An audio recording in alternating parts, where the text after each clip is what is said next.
Transmitted to our men and women overseas by short wave and through the worldwide facilities of the Armed Forces Radio Service. Petri Wine brings you Basil Rathbone and Nigel Bruce in the new adventures of Sherlock Holmes.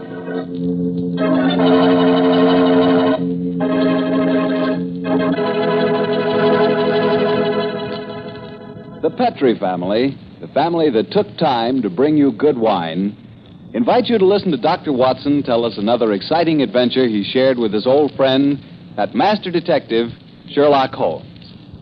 And you know something? I had an adventure tonight I wish you could have shared with me. I had a steak about, an inch and a half thick, tender and juicy, and with it I had a glass of Petri California Burgundy. Now there's a combination. Steak and Petri Burgundy. That Petri Burgundy is a perfect mealtime wine. It's a rich red wine that's hearty and full of flavor that comes right from the heart of the grape. And don't think that Petri Burgundy is only good with steak. It'll make a hamburger sandwich taste like a feast, too. Try Petri Burgundy with any meat or meat dish. It's just wonderful. And serve it proudly, too, because after all, the name Petri is the proudest name in the history of American wines.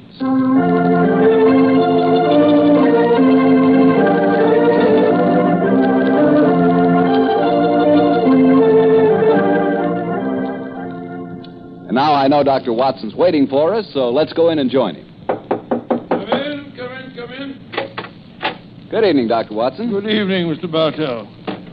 You're quite muffled up tonight, I see. Overcoat, scarf, and gloves. Slip 'em off and come and join me by the fire. Thanks, Doctor. Quite a nip in the air tonight. Yes, there is indeed.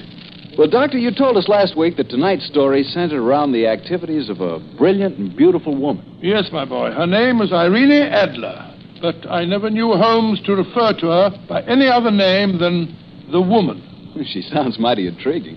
How did you happen to meet up with her? Well, I'll tell you the story from the beginning. One night, it was on the 20th of March, 1888, to be exact, I was returning home from a visit to a patient when my steps led me through Baker Street. Since my marriage, I hadn't seen much of Sherlock Holmes. And you couldn't resist stopping by 221B, I'm sure, Doctor. Of course I couldn't.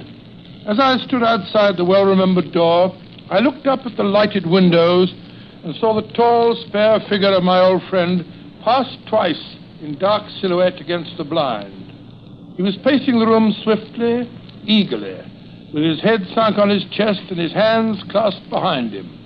To me, who knew his every mood and habit, his attitude and manner told their own story. He was hot on the scent of some new problem. I rang the bell, and a few moments later, found myself standing before him. Marriage suits you, Watson. You look in splendid shape. Yes, I'm feeling very well, thanks. And in practice again, I see. You didn't tell me that you'd gone back into harness. Oh, how do you know? Elementary, my dear chap. If a gentleman walks into my rooms smelling of iodoform with a black mark of nitrate of silver on his right forefinger and a bulge on the left side of his hat to show where he has secreted his stethoscope, I should be dull indeed if I didn't pronounce him to be an active member of the medical profession. Same as ever, Holmes. By the way, I'm not interrupting you, am I? Yes, you are, old fellow, but it's a most welcome interruption. You're working on a new case? It looks like it. This letter arrived by the last post today. It's undated and has neither signature nor address. Read it. Look. They will call upon you tonight at 7:45 a gentleman who desires to consult you upon a matter of the very deepest moment. Your recent services to one of the royal houses of Europe have shown that you are one who may safely be trusted. This account of you we have from all quarters received. Be in your chamber, then, at that hour, and do not take it amiss if your visitor wears a mask. Great Scott, it all sounds very mysterious. What do you imagine it means? Look carefully at the note, Watson. What do you deduce from it? Oh, let's see. Well, the man who wrote it was presumably well-to-do. Such paper couldn't be bought for under half a crown a packet. And it's peculiarly strong and stiff. Peculiar. That's the very word. It's not an English paper at all. Hold it up to the light. You notice anything? Yes. There's a large E with a small G, and a large G with a small T, woven into the texture of the paper. What does that suggest to you? The name of the maker, no doubt, or perhaps his monogram. Not at all, my dear fellow. The G, with a small t, stands for Gesellschaft, which is the German for company. And the EG? That stands for Igria. It's a German-speaking country in Bohemia, not far from Carlsbad. So the paper was made in Bohemia? Undoubtedly. The man who wrote the note is a German. Well, how do you know that? Observe the curious construction of the sentence.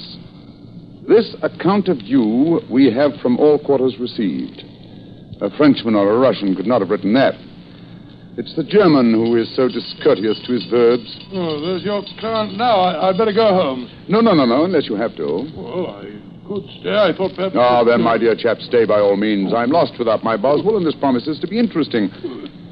I told Mrs. Hudson to let the masked visitor come upstairs unannounced. Come in.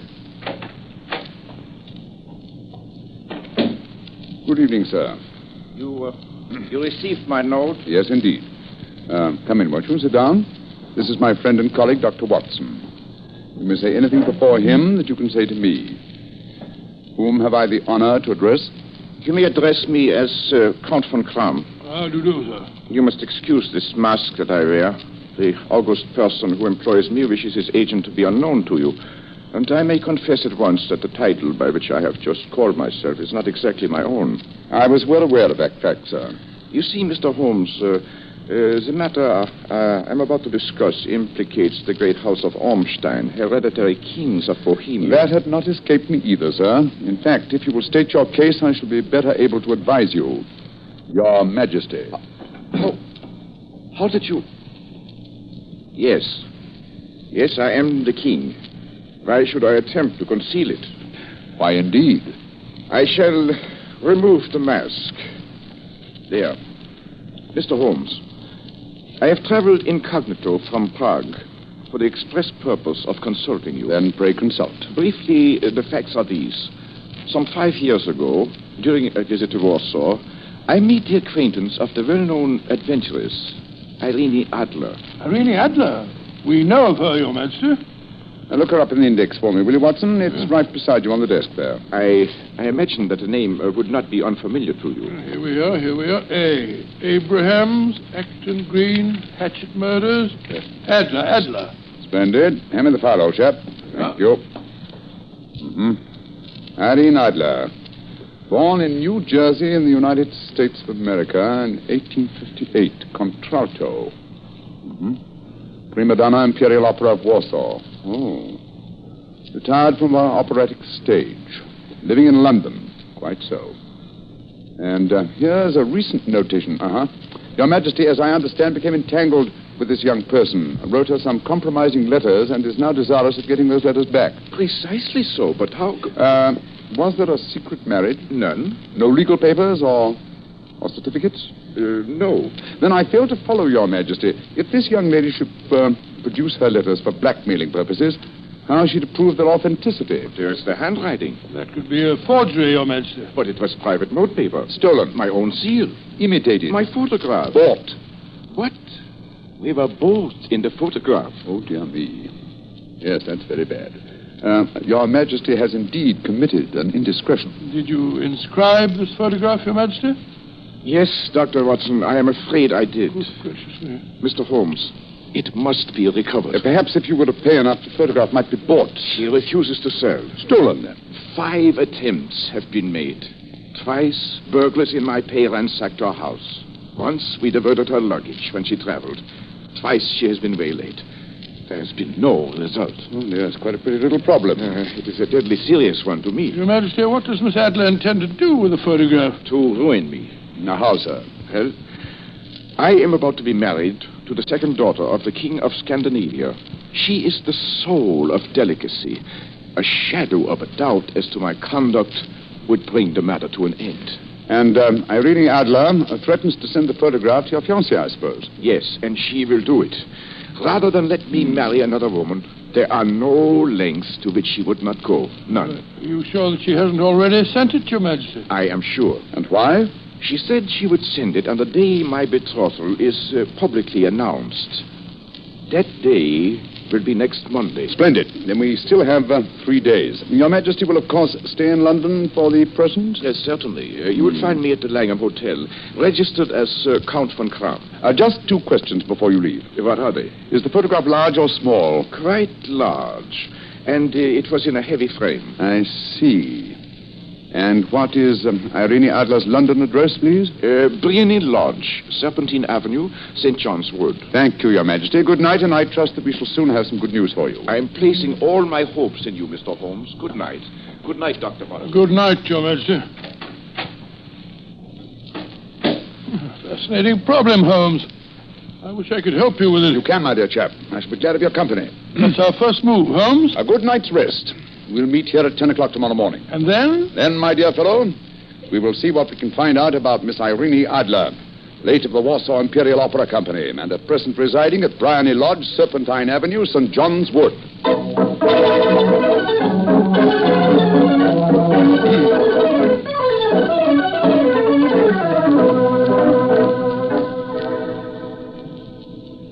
Well, Holmes, a cursory examination of Brownlee Lodge didn't prove very illuminating. No, a bijou residence that represents the essence of dignified suburbia, but tells us very little about the owner. I think a visit to the local public house might prove more instructive. Come on, old chap. I see the door of the Coach and Horses inviting us from across the road. Well, our disguises shouldn't cause any No? I suggested them. In the character of a couple of stable hands, I felt that we might inspire confidence. This is a horsey neighborhood. And there's a wonderful sympathy and freemasonry among that fraternity. There we are. Better let me do most of the talking. Yes, I will. I'm sure that your accent will be more convincing than Let's mine. go in, shall we?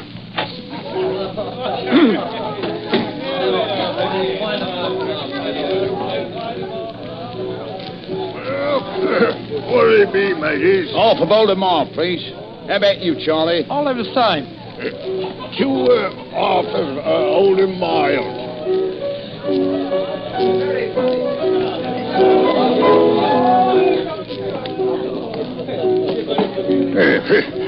Here we are, mateys.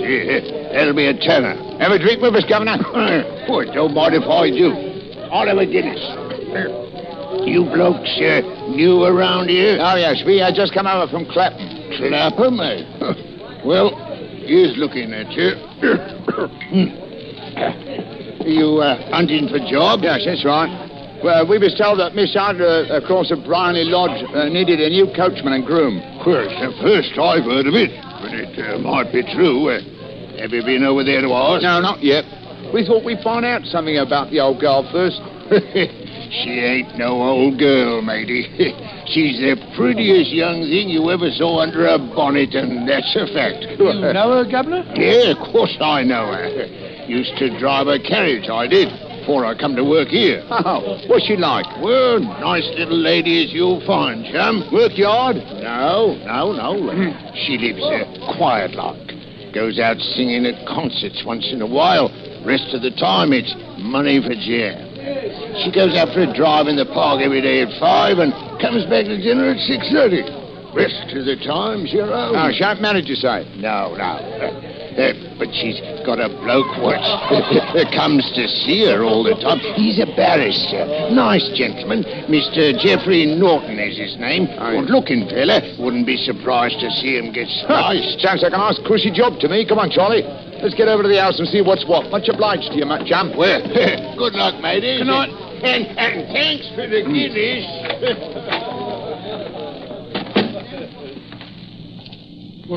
What's our next move, Holmes? Let's stroll back to Briony Lodge, shall we? I'm undecided whether to continue my investigations there or to try and find out something about Mr. Geoffrey Norton, the barrister. If he's just her lawyer or nothing else, it's more than likely that she's entrusted the photograph to his safekeeping. Hello. There's a cab waiting outside Miss Adler's house. Hurry, Watson. Maybe Mr. Norton's. Here we are at the gate. Yes. And here comes a man hurrying down the pathway. Quick. Behind this post. Listen. Where to now, Mr. Norton? Try like the devil. First to Gross and Hankey's in Regent Street, and then to the Church of St. Monica in the Edgware Road. Half a sovereign if you do it in 20 minutes. Right, you are, Mr. Norton. Up in. Try and signal the cab, Watson. We must follow him. Here comes one. No, it isn't it. It's a private carriage. Miss Adler's, no doubt. Well, here she comes down the pathway. Back again behind the post, Watson.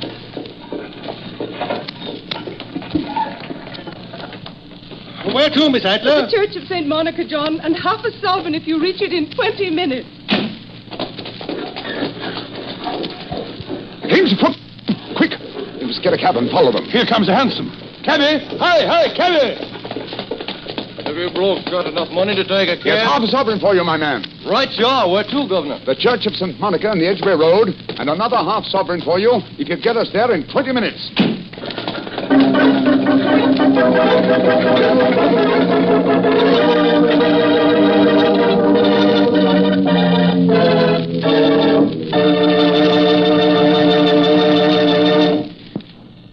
We'll hear the rest of Dr. Watson's story in just a second, but let me tell you something. If you're going to have chicken for dinner tomorrow night, or any night, don't forget to serve that chicken with Petri California Sauterne. Believe me, Petri Sauterne is just about the last word in white wines. It's beautifully golden in color, it's delicate and intriguing in flavor, and it's just, well, you taste it and see for yourself. If you want a delicious white wine, you certainly want Petri Sauterne. Well, Doctor, again, you broke off your story at the most exciting point.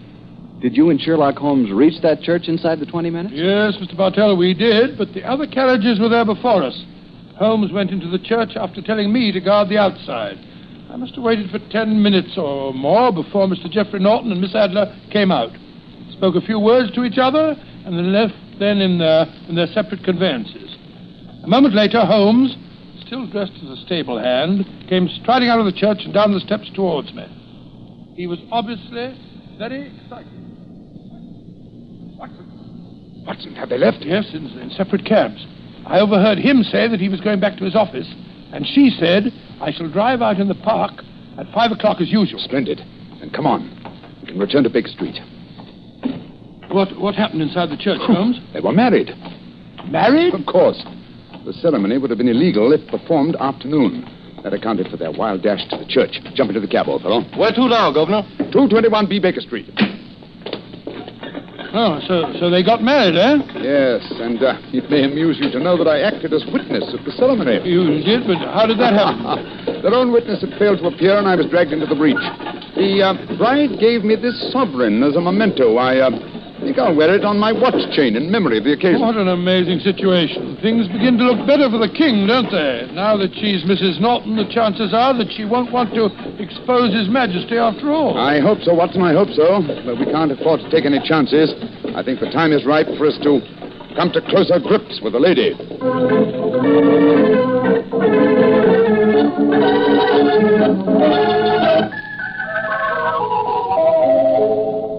Well, Holmes, now that we've eaten, perhaps you'll tell me your plan. With pleasure, my dear fellow. And while I'm so doing, I'll proceed with applying the makeup of my new disguise. Another disguise? What's it to be this I think time? the character and appearance of an amiable, simple-minded, nonconformist clergyman would be the most suited to my plan for entering Miss Adler's house. You're going to try and enter, then? I must, my dear fellow. I'm sure the photograph is there. Miss Adler, or rather, Mrs. Norton, who will return from her drive in the park at 6:30. We must be at Briony Lodge to meet her. And what then? You must leave that to me.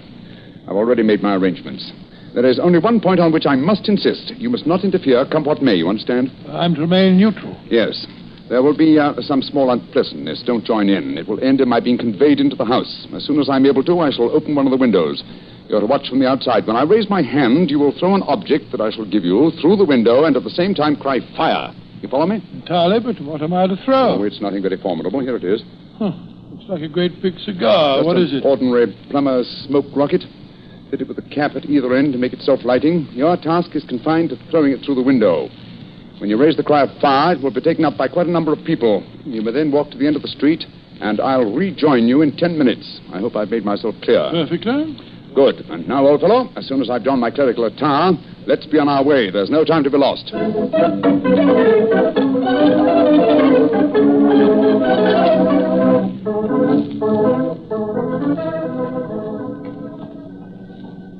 Nearly 6:30, Holmes. We've been pacing up and down in front of her house for half an hour now. I hope she does come back. I'm sure she will. There seem to be a lot of loafers hanging round her gate. All part of my conspiracy, old chap. You will see them play their parts in a few minutes. You still think the photograph is inside the house? Yes, it's most unlikely that she carries it about with her. Remember, the king told us it was a large frame picture. And also remember that she'd planned to use it within a few days. It must be where she can lay her hands on it. It must be inside her house. But her house has been burgled twice. They didn't know how to look. How will you look? I won't. I'll get her to show me. Oh, she'll refuse. She won't be able to... Shh. There comes the carriage now. Remember, Watson, carry out my orders to the letter. You can trust me. Good luck. Blimey, here comes the Duchess of Diddley. Let's put out a carpet. She might get her tootsies wet. Oh, put a sock in it, Elfie. Leave him alone. She's no better than she ought to be. Please, let me through. I live here. Well, ain't that nice? We'll all come in and have a cup of cat. Move out of the way, please, and let the lady through. Mind your own business. Just because your collar's turned the wrong way round, you can't spoil our fun. That's right, Eddie. Keep your nose out of it, Parson. Please don't fight about it. No, I'll tell you what. Stop molesting the lady, please. Do you? Then how would you like a biff on the nose?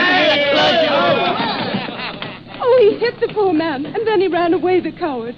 Is the clergyman badly hurt? He hit his head, Mum, as he fell. If you asks me, he's that bad. He's bleeding something terrible. Can we bring him in, Mum? He can't lie here in the street. Oh, why, of course. Bring him in. Right you are, Mum. Here, Bert. Right, Give us a hand. Coo, poor fella. Did you see what happened to him, mister? Yes, I saw, my good woman. A very convincing demonstration. What you mean? Weren't you paid by a certain gentleman for this performance? Oh, you knows about it, too. You must be a friend of Mr. Sherlock Holmes. Yes, I am. Oh, nice gentleman. He give us 5 bob apiece for tonight's work.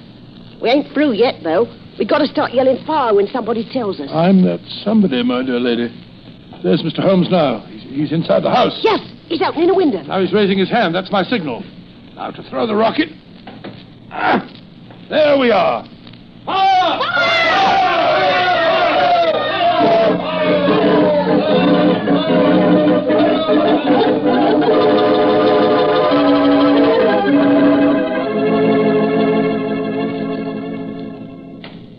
Holmes, there you are. You have the photograph? No, but I know where it is. She showed me as I told her she would. Oh, I'm still in the dark. There's no mystery, old chap. When my accomplices started around the street, I had a little moist red paint in my hand. My good friend Alfie pretended to strike me. I clapped my hand to my head and fell down. It's an old trick. Yes, I understand that, but how did my throwing the rocket help It you? was all important, my dear fellow. When a woman thinks her house is on fire, her instinct is at once to rush for the thing that she values most. A married one grabs her baby. An unmarried one reaches for her jewel box. In this case, of course, it was the photograph. Where was it? In a recess in the living room, just above the right-hand bell pull. I caught a glimpse of it as she drew it out. When I made it known that the fire was a false alarm, she replaced the photograph. As soon as I was able to, I advised her that I was feeling well enough to leave. You didn't take the photograph then? No, I felt that over-precipitance at this stage might ruin everything. What do we do now? Drive to the Langham Hotel and inform His Majesty of what has happened. Then return with him here. After that, my dear chap, the case will be ended.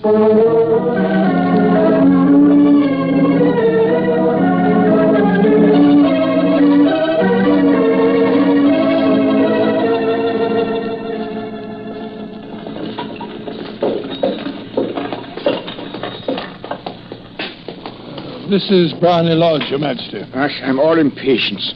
You are certain the photograph will still be there, Mr. Holmes? I have every reason to believe so, Your Majesty. I must confess this is going to be something of an ordeal. Then I suggest that you let me do the talking, Your Majesty. I think I know how to handle the lady.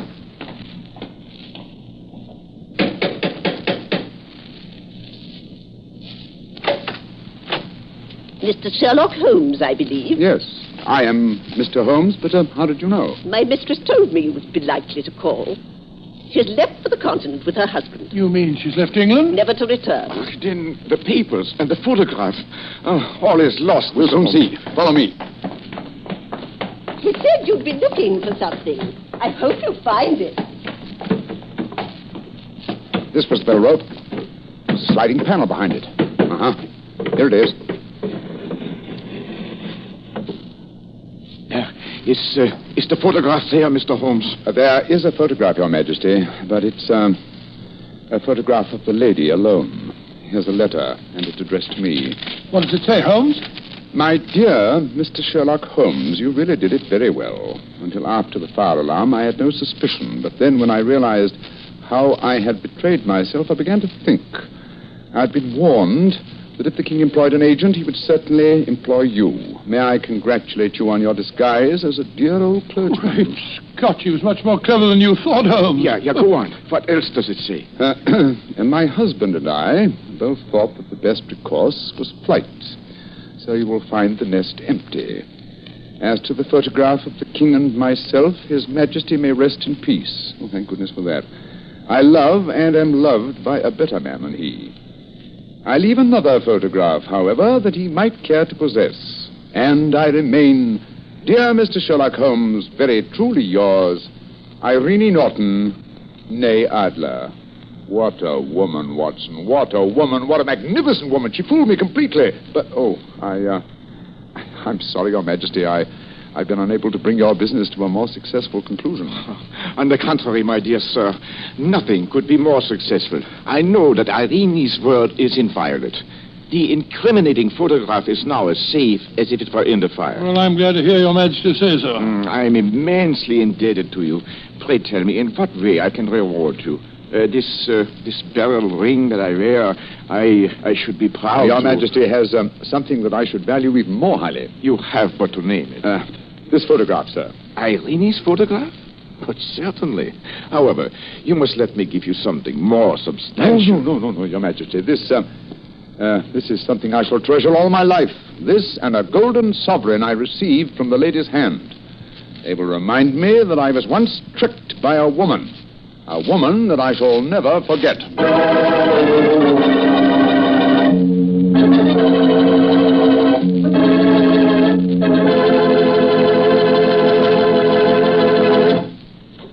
Gee, Doctor, what a woman that Mrs. Adler. Or should I say Mrs. Norton. That's the kind of woman I could really go for. Yes, I believe you could. Just between ourselves, you know, I sort of could go for her myself. She was intelligent. She was rich. And beautiful. That's the kind of woman you want sitting next to you in front of a cozy fire on a nippy fall night. Just the three of you. The three of you? Mm-hmm. You, she, and a glass of Petri port. Mr. Bartell. Well, why not? Petri California port is some wine. Boy, that Petri family really knows how to make good wine, all right. And no wonder. Look at all the experience they've had. Ever since they started the Petri business way back in the 1800s, the Petri family has handed down from father to son, the art of selecting perfect, sun-ripened California grapes and making them into clear, fragrant, delicious wine. Those letters, P-E-T-R-I, on the label of every bottle of Petri wine are the personal assurance of the Petri family that every drop of wine in that bottle is good wine. It's got to be, because Petri took time to bring you good wine. Well, Dr. Watson, that was a great story you told us tonight. I thought you'd like it, Mr. Bartell. That's why I plan to tell you a sequel to it next week. A sequel? Say, that sounds exciting, Doctor. Oh, I think you'll find it proves to be, Mr. Bartell. It's a story that takes place 20 years after tonight's adventure. And once again, the principal part is played by a woman. Only in this case, it isn't Irene Adler. It's her daughter. Oh, and now, Mr. Bartell, before I go, I want to remind our listeners that they owe a real debt of gratitude to the selective service boards in their communities. At this moment, those selective service boards are working harder than ever, making sure that every returning veteran knows his rights and privileges. And the boards are helping him take full advantage of those rights and privileges. And they're helping our veterans get jobs. Our selective service boards deserve our sincere thanks, and they deserve our cooperation. They have done, and they are doing, a splendid job.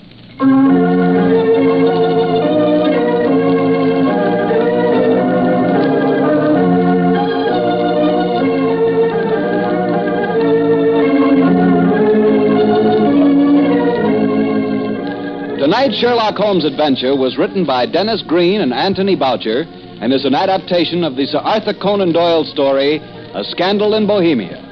Music is by Dean Fosler. Mr. Rathbone appears through the courtesy of Metro-Goldwyn-Mayer, and Mr. Bruce through the courtesy of Universal Pictures, where they are now starring in the Sherlock Holmes series.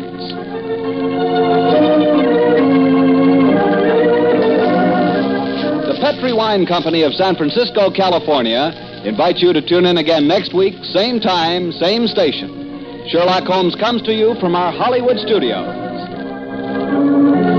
This is Harry Bartell saying goodnight for the Petri family. For a solid hour of exciting mystery dramas, listen every Monday on most of these same stations at 8 o'clock to Bulldog Drummond, followed immediately by Sherlock Holmes. This is the Mutual Broadcasting System.